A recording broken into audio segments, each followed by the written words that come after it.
اللہ من الشیطان الرجیم بسم اللہ الرحمن الرحیم فمن شاء فلیؤمن ومن شاء فلیکفر انا اعتدنا للظالمین نارا احاط بهم سرادقها۔ دیکھو اللہ تبارک و تعالیٰ نے ہم کو دنیا میں بھیج کر ہماری ہدایت کا سامان بھی رکھا ہے، ہمیں چھوڑ دیا، راستے ہے، ہدایت کا پورا سامان، اللہ کے رسول صلی اللہ علیہ وسلم جیسی ہستی، دین اسلام، سب کچھ۔ دوسرا گمراہی والا راستہ بھی ہے، اس پر بھی کروڑوں لوگ چل رہے ہیں۔ قرآن کہتا ہے فمن شاء فلیؤمن، کوئی زبردستی نہیں ہے کہ ہمارے اوپر ایمان رکھو، ہم تم سمجھا رہے ہیں اس لیے کہ تمہاری آخرت کا مسئلہ ہے۔ قرآن کہتا ہے کہ جس کا جی چاہے مانے، جس کا جی چاہے نہ مانے، فمن شاء فلیؤمن ومن شاء فلیکفر، کوئی پرواہ نہیں ہے۔ لیکن یاد رکھو اگر انکار کیا ہماری نعمتیں کھا کر، ہماری زمین کے اوپر چل کر،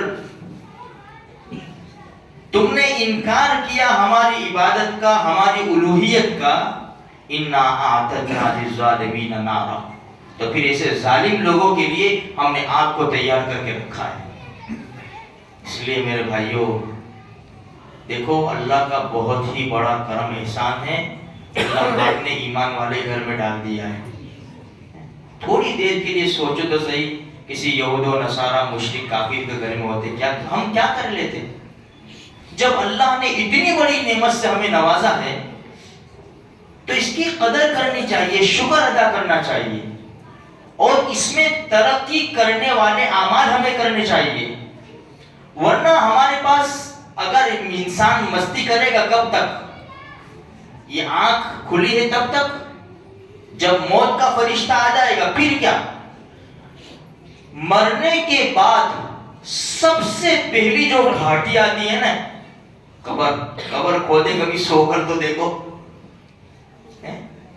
جو ویسے رات کو کوئی اکیلے قبرستان میں جا کے ڈرے گا، یہ تو اکیلے تنے تنہا چھوٹی سے گھڑے کے اندر سونا ہے۔ اسی لیے عثمان ابن عفان رضی اللہ تعالیٰ عنہ کے بارے میں تو مشہور ہی ہے نا، حدیث مشہور ہے، قبر کے پاس کھڑے ہو کر اتنا روتے تھے کہ داڑھی مبارک آنسوؤں سے تر ہو جاتی۔ کبھی ہم نے دیکھا ہے کہ کوئی چلو دنیا کی وجہ سے رو رہا ہو، اس کی داڑھی تر ہو جاتی آنسوؤں سے؟ دین کے خاطر، خدا کے خوف سے اتنا روتے تھے کہ داڑھی مبارک آنسوؤں سے تر ہو جاتی۔ اندازہ لگاؤ، ہم تو صرف سنتے ہیں، کبھی ہم نے اس کے اوپر غور کرا کہ کتنا روتے ہوں گے، کب تک روتے ہوں گے، اور کس انداز سے روتے ہوں گے کہ داڑھی مبارک تر ہو جاتی تھی آنسوؤں سے۔ انسان وضو کرتا ہے، پانی ڈالتا ہے، تب داڑھی تر ہوتی ہے، آنسوؤں سے داڑھی تر ہو جاتی ہے۔ کسی نے کہا کہ تمہارے سامنے جنت کا تذکرہ بھی آتا ہے، جہنم کا تذکرہ بھی آتا ہے، تم اس کی وجہ سے اتنا نہیں روتے قبر کے پاس کھڑے ہو کر؟ فرمایا میرے بھائی، اللہ کے رسول صلی اللہ علیہ وسلم نے فرمایا کہ قبر آخرت کی منزلوں میں سے پہلی منزل ہے، اگر اس میں کامیاب نکل آئے تو اس کے بعد کی جتنی بھی حشر کی، برزخ، جتنی بھی منزل ہے، اللہ ساری منزلیں آسان کر دے گا انشاءاللہ۔ اور اگر اس میں پکڑے گئے تو پھر بڑی خطرناک بات ہے۔ اسی لیے حدیث میں آتا ہے جب انسان مر جاتا ہے، دفن کر دیا جاتا ہے، دو ہی راستے ہیں، جنت اور جہنم، دو چیزیں ہیں۔